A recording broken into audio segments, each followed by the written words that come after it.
Welcome to Sleep with Myth. Tonight we drift into the hush between tides and time, where the moon dreamed once more, and where light, for a little while, forgot to wake. Before clocks taught dawn to be punctual, the moon kept a private garden in the dark. It was not made of soil. It was woven from pauses. The pause between two waves, the pause after laughter, the pause a mother keeps when her child says, "Again." In that garden, dreams came to learn their manners. They arrived barefoot, left footprints of silver, and never raised their voices. On the last night anyone remembers, the moon stood at the garden's edge and listened to earth breathing. Cities were sleeping like books closed gently. Oceans inhaled their salt and handed it back. Somewhere, a fisherman mended a net by lamplight and forgave the sea for being too large. Somewhere else, a girl on a balcony tucked a fallen star into her pocket and decided not to tell anyone just yet. The moon loved these small courtesies, for they were kin to its own work, keeping the night polite. But even a keeper can grow tired. The moon's edges ached with the weight of so many borrowed stories. Clouds leaned against it as if it were a window. Owls wrote letters on its face.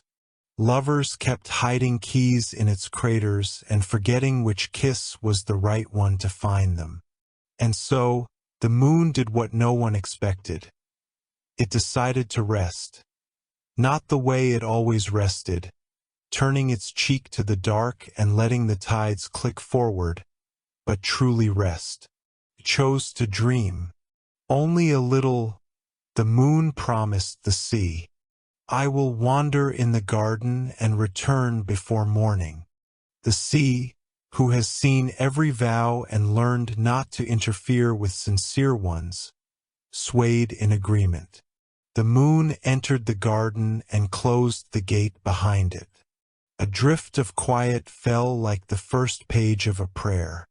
In that quiet, the moon remembered an older self. Not lamp, not calendar, but listener. It listened to the dark the way a good teacher listens to a class that has not yet understood itself. It listened until the listening became a landscape, the garden of pauses, full of benches made of patience and paths paved with slowly. In the middle of the garden stood a well. It did not hold water. It held unspoken things, the kind that choose not to be said because saying them poorly would be a kind of injury. The moon leaned over the well and saw not its own reflection but a shoreline where children were building an empire from sand and laughter. A tide approached, gentle as a grandmother. It touched the walls and whispered, "Make room," and the empire became a harbor. The children cheered, not because they had lost, but because the tide had taught them that keeping is a way of sharing. "This is good," the moon said, and a petal of light fell from its voice into the well. "Careful," said a figure sitting calmly on a nearby bench. It wore night like a shawl and light like a bookmark. "Dreams are contagious." "Who are you?" asked the moon, not alarmed. "An usher," said the figure. "I guide those who forget how to wake and those who forget how to sleep. Tonight you are both." The moon smiled, and the craters on its face rearranged themselves into a gentler map. "I will only stay a moment." "Moments," said the usher, "are how eternities hide in plain sight." They walked together along a path bordered by moths. The moths talked quietly about lamps, as moths do, and let the moon pass without asking for autographs. At a small clearing, a table had been set. It was covered with a cloth woven from lullabies. On the table lay instruments, a bell that rang like gratitude, a spoon that stirred humility, a knife that cut pride down to bite-sized portions. The usher poured tea that tasted like rooms left clean for guests who might not come. "Tell me," said the usher, "why did you decide to dream?" The moon looked at its hands and found phases there. Slivers of yesterday, a bruise of eclipse, a brave coin of fullness that didn't last. "Because I am tired of being only reflection," it said at last. "Because every night I gather light from elsewhere and lend it to the world, and now I wish to see what grows from within." "Then tonight," said the usher, "you will carry your own lamp." The moon glanced upward by habit, but there was no upward in the garden, only inward. It raised a palm, and a small flame appeared, not white like borrowed sunlight, not cold like polished silver. It was the color of breath on a mirror. It did not dazzle, persuaded. "Walk with it," said the usher. "Do not ask it to be sun. Ask it to be candle." The moon walked. Wherever the lamp shone, paused things resumed gently. A lullaby remembered its last verse. A prayer decided to include enemies. A clock forgave itself for the years it had mispronounced afternoon. At the garden's far edge, the path opened onto a shore made entirely of whispers. Here waves wrote letters to the sand and then took them back modestly. The moon read what it could: stay, return, change, keep. "Tell me the rule of this place," the moon asked. "Rule 1, said the usher, "is simple. Everything may rest. Nothing may hide." The moon considered silence as a tool instead of a disguise. "And if something wants to keep hiding, then we make the room kinder," said the usher. "Hiding is often an argument against cruelty that has outlived its occasion." They came to a bridge that crossed nothing. It connected pause to pause, a kindness invented so that even hesitations would not feel alone. Underneath the bridge, dreams swam like lantern fish, each carrying a small future in its belly. The moon leaned over and saw a particular dream. A field of snow listening in white, a woman stepping out of grief as if stepping out of a heavy coat, a musician placing his instrument back in its case with reverence rather than regret. "This garden," the moon whispered, "is made of endings that learned how to walk without disappointing beginnings." The usher nodded, as those who know prefer nods to speeches. "And you?" "I am made of borrowed mornings," the moon said. "But tonight I want to be made of mercy." This was the moment when a gardener, if the garden had one, might have clapped softly. Instead, the path itself applauded, the stones warming under the moon's feet. The lamp in the moon's hand grew no larger, only steadier. Then a bell rang somewhere without haste. A breeze delivered the scent of tides changing their minds. The usher paused, head tilted as if receiving a message from a well-behaved star. "It is time," they said. "For what?" "To see what happens when light fails to wake." The moon felt the words in its rind, not as threat, as weather. "Will it harm the world?" "Only if the world refuses to listen," said the usher. "But the world has been practicing." They reached a gate at the far end of the garden, carved with small instructions written in a language ancestors remember and children sometimes reinvent by accident. "Share. Soften. Return last. Sing quietly. Leave chairs." The usher opened the gate, and the moon stepped through, into night, the ordinary kind, but knew because it had been properly greeted.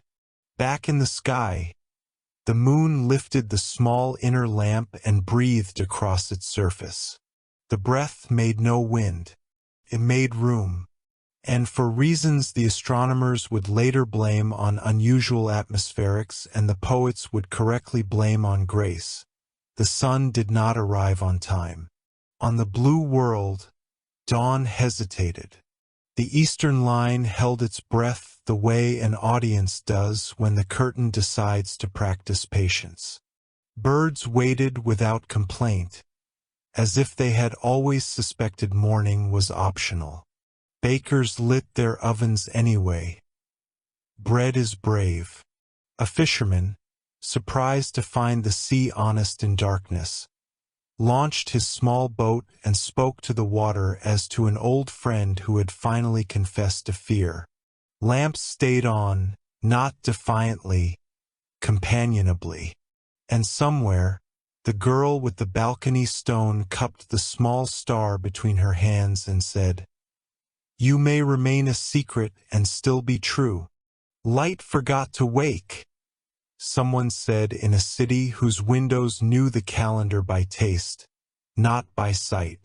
"Perhaps light is listening," answered someone else, who sounded like a library. Up above, the moon watched with the practiced calm of tides, ready to soothe but not to interfere. The usher stood at its side, invisible to everything except gratitude. "This is the test," they murmured. "When patterns pause, do people punish or do they practice?" The moon looked at the inner lamp in its hand. It dimmed and brightened like a sleeping chest. "And if they punish? Then you keep the garden open," said the usher. "And you keep dreaming." In a monastery on a mountain that loved weather, listeners took notes on the sound of delayed morning. They wrote, "Silence for O3 resembles promise, carries the posture of waiting without sulk." They brewed strong tea and set out an extra bowl for dawn should it arrive hungry. On the coast, a patient mapmaker traced a new margin and labeled it with a small kindness. Room for late light. In houses everywhere, parents made up new games for children whose questions were taller than the hour. The games all had the same rule. Everyone wins if everyone rests. Not all were serene. A city official demanded the sun keep its appointment, and someone suggested fining it. The idea evaporated in the first good joke of the morning that hadn't happened yet. Jokes are the immune system of the ordinary. The night did not mind. It broadened its shoulders to carry a little more conversation. In the sky, the moon turned toward the west, where day should have been preparing its entrance. "Will the sun be offended?" it asked. "The sun," said the usher, "is older than offense and younger than apology. It will be fine." "Then why this?" "So the world may learn a secret," the usher replied, and even the dark leaned in to hear. "Light is not what arrives. Light is what remains after welcome." The moon understood it the way a harbor understands departures. It lowered its lamp. The garden in its chest brightened, and the path through the pause became visible to any heart looking for it. Far below, the girl on the balcony took the star from her pocket. It was a small, rough stone with a bright idea inside. She placed it on the railing and whispered, "You may stay small." The star seemed relieved. It was not suited for headlines. Nearby, the fisherman threw his mended net and caught only what dinner required. He said thank you out loud to no one in particular, and the sound fit the dark like a key finally finding its lock. In that hour that was not quite an hour, The moon's garden stretched until it reached everywhere people were kind. It did not eclipse. It attended. It took nothing that did not want to be shared. It offered chairs where fear would have demanded weapons. It hummed a melody anyone could learn by closing their eyes. At last, when the world had practiced enough not to forget the lesson soon, a small brightness peeled itself from the east. It did not surge, it bowed. Dawn arrived the way a good apology does. Late, honest, bringing bread. The usher turned to the moon. "You have dreamed well. I have only watched them," said the moon. "That," said the usher, "is the hardest work." The moon lifted its inner lamp one more time and blew across it. The flame did not go out. It became ordinary. The best magic does. Above the gardens and the seas and the streets where jokes had rescued a city from foolishness, the moon returned to its post. It would still borrow light, still keep calendars, still grin at wolves and hide and seek with clouds. But now it knew a different duty, the duty of the pause that makes room for late light to be welcomed without shame. Night turned a page. Dawn read the sentence again before speaking it aloud. Night lingered, not as an error, as an option. Streets learned the softness of their own stones. Windows forgot their performance of brightness and practiced being eyes again. On the water, boats moved like careful thoughts, sure of their destination, unsure of the route, happy for once to let the tide speak first. The moon kept watch from its garden of pauses, carrying the small inner lamp. It did not command the world below. It attended it. Attending is a humbler light. It makes fewer promises and keeps more of them. In the monastery that loved weather, listeners took a second set of notes. They called this one, Silence 404, resembles a door that people finally noticed was already open. One monk brewed tea too strong and apologized to the kettle. The kettle, like the sea, preferred gratitude to blame. The apology became steam. In the city, where clocks usually taught mornings their steps, bakers became poets without admitting it. They began to score loaves with gentler knives. The cuts looked like letters of an alphabet that had never needed ink. Customers read the bread the way one reads a friend's face.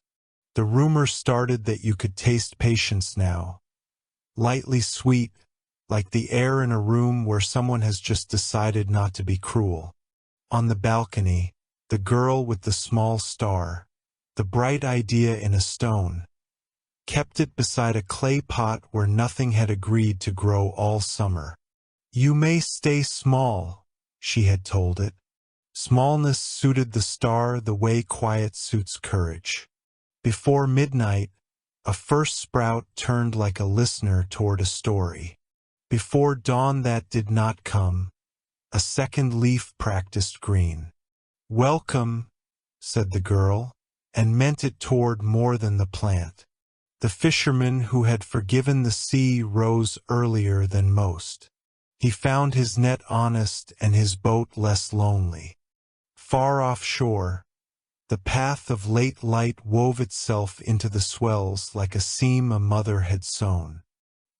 He remembered the nettle he once carried in his chest, for a debt unpaid, for a word never returned, and found it gone, not forgiven, finished.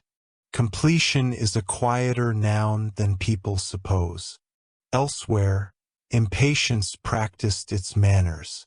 A government office prepared a complaint against the sky for decorum's sake, and then filed it in the drawer where weather's old apologies nap. A teacher told her students, "We will begin without the bell today," and no one felt cheated. A boy in a hallway stopped mid-insult. as if his mouth had discovered the weight of making rooms smaller, and asked the question he had meant all along, "Are you okay?" The usher, shawled in night, stood beside the moon. "You see," they said, "patterns teach, pauses teach more." "Some will not be glad," said the moon, for it had watched centuries and knew the endurance of habit. "Some will say the sky owes them a schedule." "They will," said the usher, pouring tea that tasted like rooms held ready for guests who might not come. "But even they will learn that insistence is a tiring friend." The moon tilted its inner lamp. It was still the color of breath on a mirror, tender, unambitious, persuasive. "Is this what my light is when I stop borrowing?" "Perhaps not light," said the usher, "so much as listening made visible." In the garden, a path opened that the moon did not remember walking. It was a ribbon of dusk tied to the ankles of uncounted evenings. Along its edge, moths held their congregation. They did not worship. They compared lamps and found none worth dying for. The moon loved them for their evolving sense. At the path's first bend, a well stood without water. Not the old well of unspoken things. Another. This one held echo. The moon leaned. In the dark mirror it saw two towns beside a wide river. A sister city and a brother city, joined by 4 bridges and separated by opinions that had memorized themselves. Each morning at bell time they argued about which side caught light first and what that meant. Now, in the long hush, the argument couldn't find its chair. The bridges, relieved of traffic, became benches. Children straddled the rails and traded songs across the water, as if building a 5th bridge of air. The moon straightened. "Will they remember?" "Memory is breath," said the usher. "It leans toward life." At the second bend, the path climbed a slope made of lullabies that had once been interrupted. Their lyrics were scuffed, their melodies stubborn. The moon's lamp coaxed them. The lulls found their by-and-by and sang themselves to bed. A mother on a distant porch felt the sleep arrive and forgave the hour its long name. Then came a field. Snow had visited it during years that preferred hunger. Now it was grass, a humble inheritance. In the grass lay a violin with no hand to hold it. The moon remembered the dream from part 1. An instrument returned to its case with reverence rather than regret. "Who will play it?" "Someone who hears the room," said the usher. As if the word had been a bell, a figure appeared at the field's edge, a young man with sleeves rolled for work that hurts and heals. He did not look around for audience. He looked at the ground as one looks into a friend's eyes. He lifted the violin and tuned it to the temperature of mercy. The first note arrived like a visitor who wipes their feet without being told. It did not ask the world to be quiet. It asked the world to speak softly. Cattle in a nearby meadow adjusted their chewing to 3/4 time. "Good," said the moon, smiling across an acre. "He knows how to tune to a pause." Back in the world of ordinary rooms, an astronomer wrote a paper he would not publish. In it, he suggested the possibility that dawn is partly social, that light may sometimes wait for welcome the way a guest who has learned manners waits for the host to find the cups. He did not propose to test this hypothesis. He taped the paper to his refrigerator. The refrigerator, like the sea, loves honest cold and did not object. A child in a hospital learned that monitors can be lullabies if you listen to the rests between their beeps. A nurse began counting the rests for her, fingers moving like small moon phases. The girl slept enough to heal. At shift's end, the nurse stepped outside and looked up, not for the time, for agreement. Agreement was there, silver and kind. On a train that had forgotten what rush hour meant, a man with a tired mouth took a poem out of his pocket. The poem had been waiting there for months, dog-eared around an apology. He read it out loud into the car and the night, because nobody minded, because the night had made permission plentiful. Somebody clapped without sound, the way gardens clap. Somebody else remembered to text their father a picture of the moon. The moon felt that picture arrive the way a tide feels the moon look back. Once, it said to the usher, "I thought my job was to be seen. Perhaps it is to teach seeing." The usher bowed, the small bow one gives to a truth that has finally introduced itself by name. In the monastery that loved weather, the listeners tried an experiment. They took a single bell from the steeple and hung it upside down in the cloister. They did not strike it. They listened for what noise silence had already placed inside it. After an hour, the bell began to hum. Nobody could say whether the hum was wind or gratitude. The abbot wrote, "Silence 405 resembles a bell remembering a hymn." On the balcony, the small star warmed the soil. The plant, who had been shy with green, found courage for yellow. It did not bloom loudly, tried a petal on and found the neighborhood friendly. The girl touched the pot as if it were the forehead of a child. "You may take your time," she said, and the world pretended not to stare at how nicely the sentence fit everything. At sea, the fisherman felt his net grow heavier at the corners. He pulled and found not fish alone but messages. A ring lost on a night of uncareful dancing. A bottle with a child's map of a treasure labeled someone kind. A blue ribbon glad to be found by anyone who liked ribbons. He put each thing in a little box beneath the seat and promised the tide to ferry them where usefulness would see them. The usher turned their face, bookmarked with light, to the moon. The lesson deepens. What will you do when light remembers to wake? "Refuse to be jealous," said the moon, "and keep the garden open." A rumor reached the skin of the sky, the place where day usually climbs into its appointment. It was a rumor about permission. Said, "You may arrive gently. You may be late if you are honest.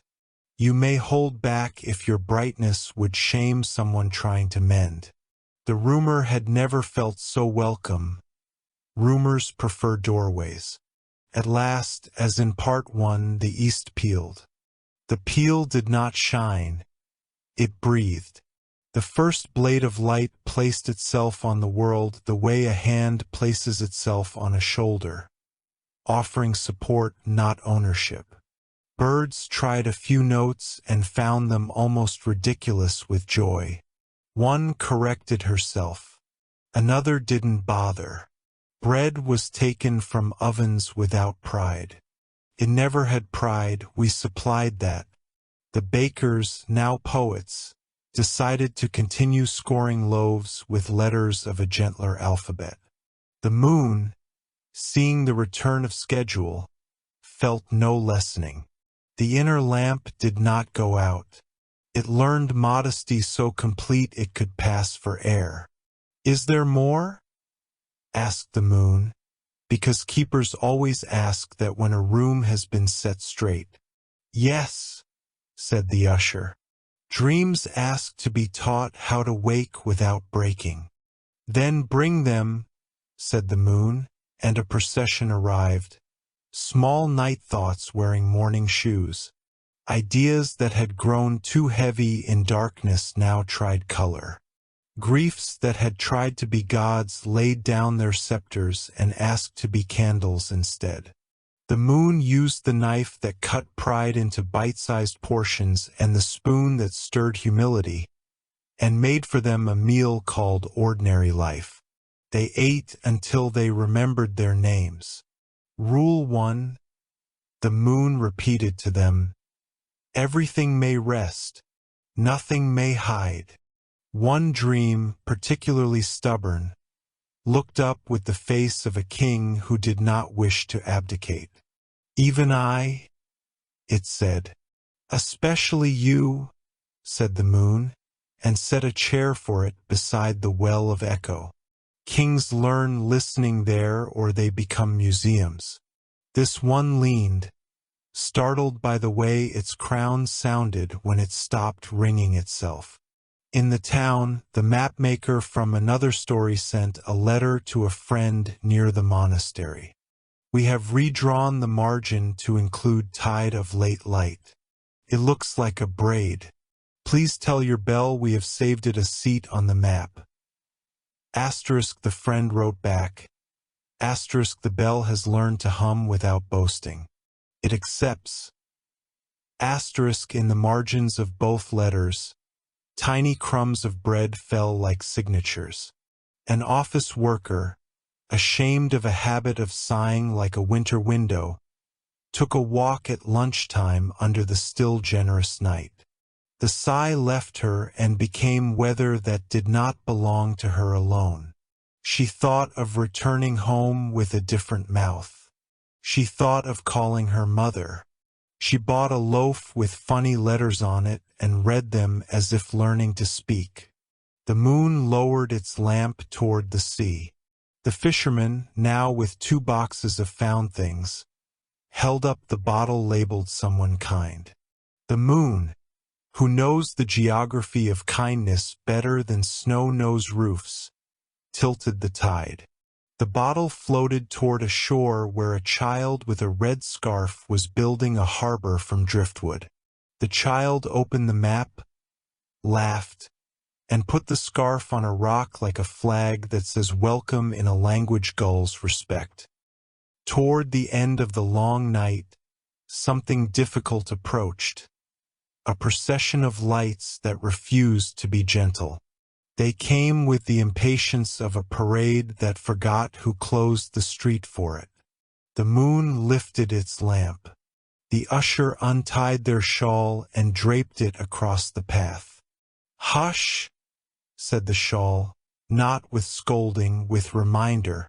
The lights remembered they were not alone. They slowed. They found they didn't mind. Who taught them that? The moon wondered aloud. To equate speed with goodness? Exhaustion, said the usher. And flattery. The moon let the procession pass. The last light turned and bowed. Ashamed, relieved, indistinguishable. The moon did not keep the bow. It sent it to the balcony, where the girl did not see it but felt like putting the small star back in her pocket for a while, just to give the plant a turn at being brave alone. When the east finally took a deep breath and decided to be day, the moon did not retreat into sulk or spectacle. It set the garden gate ajar and hung a sign carved in a language ancestors remember and children will reinvent by accident. Asterisk open during light. Quiet welcome. Asterisk then it stepped aside and let the world climb out of its dream like a swimmer onto warm stone. Will they forget? The moon asked, meaning the practice of pauses, the taste of patience, the alphabet in bread. Some will, said the usher. Then night will come as teacher instead of interruption. And me, you will keep both, said the usher. The borrowed lamp and the inner one, the calendar and the garden. You will be the reminder that light can be late and still be true. They stood together in the thinning dark. The monastery bell, right side up again, but wiser, rang once, twice, then waited, as if asking permission of the air. The air, who has always been generous, gave it. The sound crossed the river, walked the bridges, climbed the balconies, and found the plant with the small star keeping it company. It found the fisherman's boxes and the mapmaker's margin. It found the boy on the train with the poem and the nurse counting rests for a child. It found the astronomer's refrigerator and thanked it for its cold honesty. The moon smiled without showing teeth. The smile was a chair left out on a porch. Whoever needed it would find it.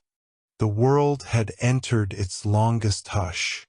The night, once thought to be a temporary visitor, had unfolded its sleeves and begun teaching. It taught in the way all patient teachers do, not with answers but with space. Cities discovered that quiet has texture. Rivers ran slower, proud of their reflections.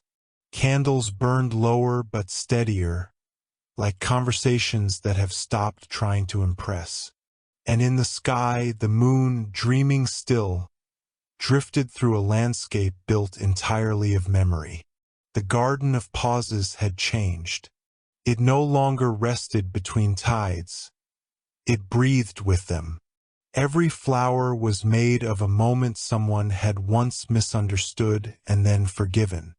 Each path led inward, toward something older than light, the first idea of kindness.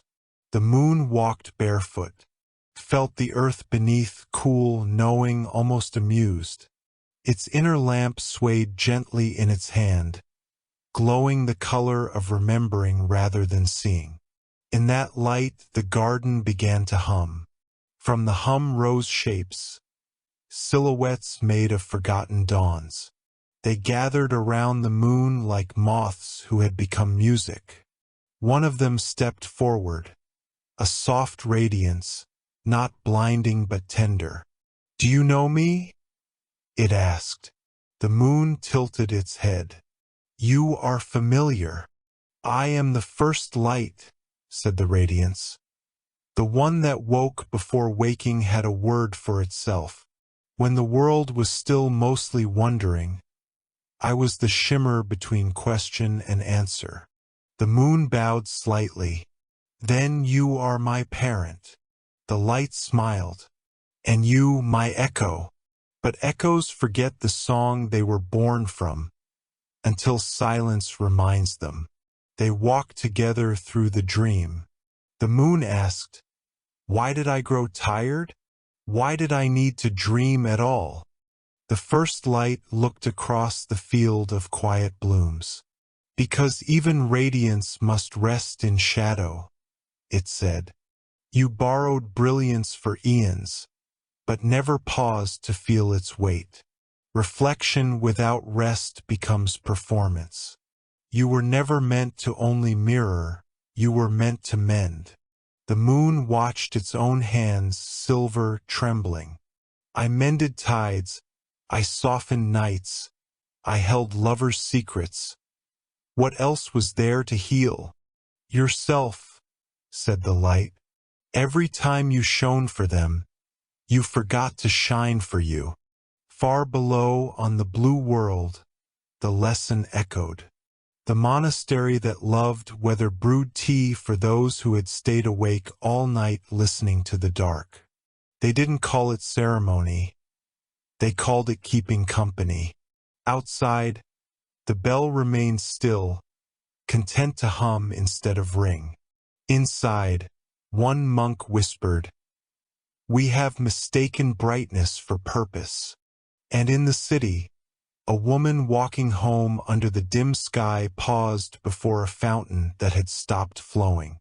She knelt, touched the stone, and heard her grandmother's voice. Not in words, but in rhythm. The sound said, "You are allowed to pause before beginning again." The moon and the first light reached the center of the dream, a lake that reflected nothing. It was made entirely of waiting. Every drop shimmered with stories that had not been told because telling them too soon would have broken them. The light touched the lake's surface. "This is the sea of still meanings," it said. "Here sleep the words that have yet to be spoken kindly." The moon looked closer and saw faces, billions of them. People from every age, suspended in gentle breath, as if mid-thought, mid-forgiveness. They weren't trapped. They were becoming ready. "Will they wake?" the moon asked. "When you do," said the light. At that moment, something stirred in the sky above the dream. A faint tremor, as if morning were knocking politely from another room. The usher appeared, shawl of night wrapped firm around their shoulders. "It's beginning," they said. "Light is remembering its task." The moon turned to the first light. "Then this dream ends." The light shook its head gently. "No dream truly ends. It turns." Down below, people began to notice a pale blush in the east, but softer than before, almost hesitant. Children pointed but did not shout. Sailors paused mid-knot, afraid to startle it. And in the girls' balcony garden, the small star flickered once, twice, then steadied beside the plant. She whispered, "Don't wake too fast." The star obeyed. Back in the dream, the first light placed a hand upon the moon's brow. "When light forgets to wake," it said, "it is not failure, it is trust. It trusts darkness to carry the world a little longer." The moon's lamp flickered in response, not dimming, but bowing. For the first time, the moon understood humility as holiness. "What will I be when I wake?" it asked. The light smiled. "You will be what you were always meant to be, the keeper of gentleness between beginnings." And with that, the lake began to ripple, not from wind, but from breath. Every reflection that had once hidden now rose, calm and luminous. The world above felt it, in the hush before day, in the stillness that tasted like peace. The moon exhaled, and across the horizon, a quiet shimmer answered, the first real hint of dawn. Not blazing, not triumphant, just enough to let shadows rest. The first light began to fade, its voice echoing as warmth. "Remember, it's not the rising that matters. It's the listening that makes it day." The moon closed its eyes and let the dream continue, even as waking began. It carried within it the hum of the well, the laughter of the moths, and the prayer of those who had learned to live without hurry.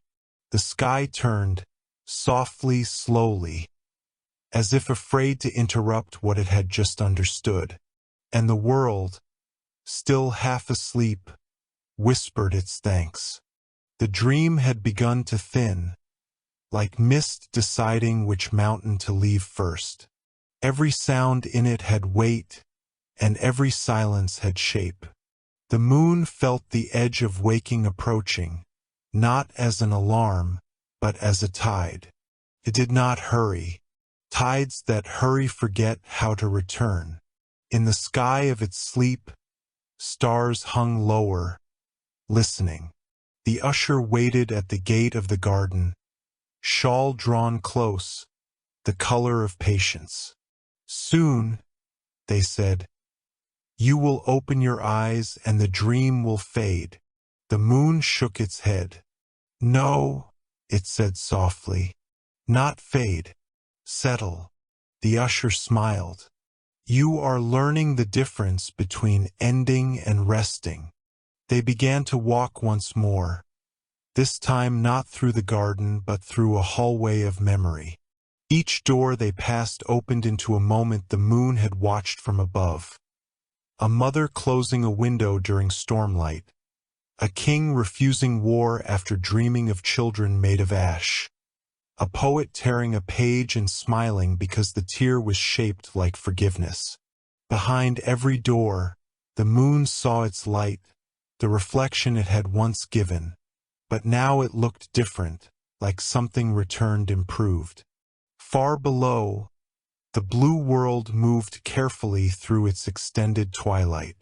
People had begun to whisper in softer tones, as if afraid to wake the dark.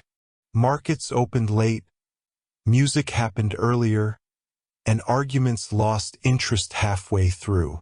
Candles flickered in kitchens that smelled of bread and patience.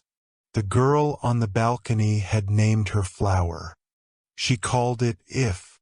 When she said the name aloud, the plant leaned toward her voice as if wind were agreement. The small star in its pot pulsed with a slow heartbeat of light. It was not sunrise, but it was enough to see by. In the monastery that loved weather, the abbot gathered the listeners. Perhaps, he said, light forgot to wake because it was tired of being admired. The monks wrote it down and crossed it out, not because it was wrong, but because truths that large prefer to be remembered, not recorded. In the dream, the moon came upon a mirror unlike any other. It was not made of glass, nor did it show a face. It showed what the moon had not been, the things it had never dared to hold. It saw laughter unborrowed, sorrow unshared, love unspoken. Each shimmered like silver still waiting to be shaped. "This is the mirror of maybes," said the usher. "Even dreams are made of what they postpone." The moon stepped closer. "What happens if I touch it? You will see what the world sees when it forgets to look." The moon lifted its hand, the one that had held the small inner lamp. When its fingers met the mirror's surface, it did not break or ripple. It opened, light poured out, not bright, but deep, like the memory of fire. Inside it, the moon saw its first birth. The night the heavens divided and darkness gave its own peace away so that wonder could exist. It remembered the promise that had been spoken before language. "You will be the gentleness of the dark, the kindness of shadow." The moon had kept the duty, but forgotten the joy. On the blue world, people began to dream with their eyes open. A boy in a crowded street stopped and stared at the horizon, feeling a warmth not from the sun but from understanding. A mother forgave herself for needing sleep. An old fisherman, long since gone from the sea, looked at his empty hands and saw them as full of memories that had done enough. And in every city, small moments replaced miracles. Doors held open, water shared, laughter unmeasured. They called it the long night's gift. The usher spoke softly. "The dream is ending, but not its teaching. You have carried the lamp through silence. Now you must return it." "To whom?" asked the moon. "To those who have learned to see without it." The moon hesitated. "Will they forget me?" "Not if you forget them first," said the usher, smiling. "That is the secret of true light. It shines best where it is not remembered." The moon walked to the edge of the dream, where dawn waited like a question. The first light appeared once more, faint, content. "You have done well," it said. "The world has learned to glow in your absence." The moon bowed. "Then my dream is complete." "Almost," said the light. "One more breath." The moon exhaled, and from that breath came thousands of tiny sparks. They fell toward the earth, landing quietly, in cups of water, in the corners of empty rooms, in poems unfinished, in hearts too gentle to close. Each spark became a small permission to rest, to forgive, to begin again. The girl on the balcony saw one land in her flower pot. The star blinked as if approving. The plant, if, opened a second blossom, this one silver instead of gold. It didn't wait for the sun. Down by the sea, the fisherman found one on his boat's oar. He touched it, and the old wood sighed like something finally unburdened. And in the monastery, the abbot watched one drift into the courtyard bell. It chimed once, not loudly, but clearly, a sound that meant, enough. In the sky, the moon felt lighter. The inner lamp in its chest pulsed one last time, then dissolved, not gone, absorbed. It was no longer a keeper of light. It had become a keeper of pause. The usher stepped forward. Now you may wake. The moon nodded, though tears of starlight traced its face. It looked down at the blue world, still half dreaming, and whispered a promise older than gravity itself. You will never be without light again, for you have learned to make it out of kindness. The dream trembled once, then folded gently around the moon like silk. Dawn, patient and humble, began to rise, not to replace night, but to thank it. The moon opened its eyes. The moon woke halfway, not in the sky, not in the dream, somewhere between reflection and breath.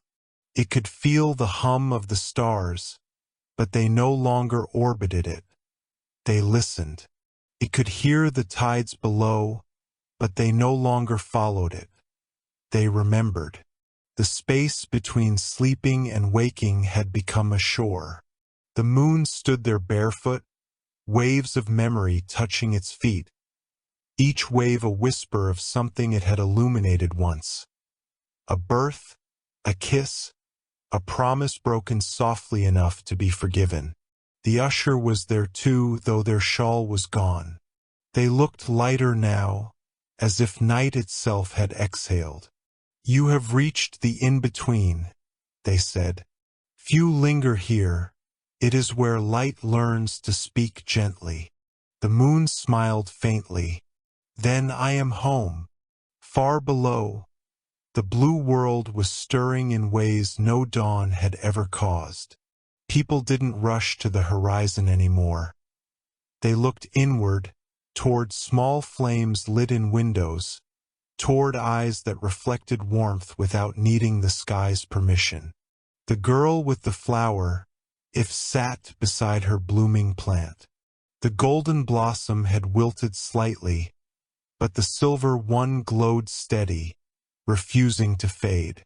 She whispered to it, "You can rest now." And though flowers do not answer, this one seemed to sigh. Across the sea, fishermen noticed the water no longer mirrored stars. It carried them. Tiny ripples of silver drifted across the surface like constellations that had decided to float. One fisherman, old enough to remember wars and lost sons, touched the glowing trail and wept without knowing why. In the half-dream, the moon turned its face toward the first light once more. But the light did not appear as a figure this time. It appeared as warmth, gentle, equal, undemanding. "I thought you had left," said the moon. "I was never gone," said the warmth. "You stopped calling me." The moon closed its eyes. "Have I finished dreaming?" "Not yet. Dreams end when they are understood. And you are only beginning to understand." The moon listened. Around it the stars pulsed like heartbeats. "What more is there to learn?" The warmth responded, "That light and darkness do not battle, they breathe. You are not the wound between them, but the rhythm that keeps them alive. The usher stepped forward. "The dawn waits," they said softly, "but it will not wait forever." The moon looked down. "The world no longer needs my light." "Need is not the measure of meaning," said the usher. "They remember you differently now, not as a lamp, but as a pause." The moon felt its chest pulse where the inner lamp had once been. It no longer burned. It beat. "I am changing," it whispered. "You are becoming," said the usher. In the monastery that loved weather, the bell rang again, not for prayer but for listening. The monks gathered around the courtyard where the small spark had fallen. They had not swept it away. It had nested in a crack in the stone and begun to glow faintly like an ember. The abbot kneeled and whispered, "The sky is inside the stone now," and everyone understood, without needing to say a word, that holiness was not somewhere above them. It had learned their names. The moon, hearing the echo of those voices through the fabric of the dream, knew it was time. But before waking, it wanted to leave something behind, a final reflection, a gift for the night that had cradled it so patiently. It reached into the air and drew from itself a thread of silver, thin as breath, strong as memory. With it, the moon wove a pattern across the darkness, a quiet sigil that shimmered softly, neither light nor shadow, but both agreeing to rest together. "What is that?" asked the usher. "A lullaby," said the moon, "for everything that stays awake to guard what sleeps." The pattern began to hum, deep and low, and across the universe, comets slowed, winds softened, and even the stars dimmed slightly, as if listening to something older than themselves. The warmth spoke again. "You have made peace between the seen and the unseen. Now go. The dawn is not your rival. It is your reflection from another side." The moon bowed to the dream. It bowed to the usher, to the warmth, to the garden of pauses, and to the infinite silence that had always loved it without condition. Then it began to rise, not into the sky, but into awareness. Every step upward shed a veil. Sound, shadow, longing, memory, until all that remained was tenderness. Far below, on the blue world, the horizon brightened. Not a blazing return of light, but a sigh of it, touched rooftops, rivers, skin. The girl lifted her face and smiled through tears. The fisherman whispered a name he hadn't spoken in years, and it came back to him as laughter. The monks opened every window, letting dawn in like a friend who didn't need to knock. And the moon, glowing softly above them all, watched the world remember how to wake gently. But before the final veil could lift, the moon whispered one last truth into the silence. The light that forgot to wake never left. It was dreaming of us. The words settled across the universe like dust that knew it was made of stars. The first breath of morning trembled through the world like a sigh too shy to be heard. It touched mountaintops, slid down rivers, and paused in every quiet room where someone had once wished for more time to dream. It was not light that came first, it was permission. The moon opened its eyes. Above, the stars faded not out of fear but out of respect. They bowed, retreating into the folds of dawn, whispering, "It is your turn now." Below, the oceans exhaled. The waves loosened their silver and let it become blue again. Birds hesitated, uncertain whether to sing, as if remembering a promise made in sleep. The moon felt its own glow dim to a tender hush. It was no longer the mirror of sunlight. It was memory made visible. The dream had not vanished. It had folded itself into the rhythm of things. Every heartbeat, every breath, every pause between thoughts, all carried a faint echo of moonlight still dreaming. The usher stood nearby, no longer cloaked in darkness. Their shawl had turned translucent, woven from the first rays of dawn. "Is this waking?" the moon asked. "This is remembering," said the usher. "You are not leaving the dream. You are becoming part of what wakes because of it." The moon turned its gaze upon the world. It saw the girl with the flower, asleep in her chair, the silver bloom still shining. It saw the fisherman's oar, resting beside him like an old friend. It saw the monks in the courtyard, eyes closed, hands open to the quiet. Each carried a piece of the dream, softly, unknowingly, in the way light carries the shadow that shaped it. The first light appeared one last time, not as a shape but as warmth across everything. "You have done what none before you dared," it said. "You dreamed not for escape, but for understanding." The moon bowed. Was it enough? The warmth spread, gentle and amused. It was never about enough. It was about listening. Even the sun, in all its brilliance, cannot hear the world the way you do. The moon looked down once more, to where dawn brushed against waves, and in that soft boundary, that marriage of shadow and shine, it saw eternity not as time, but as kindness repeating itself. On the blue world, people woke differently that morning. No one rushed to name the day.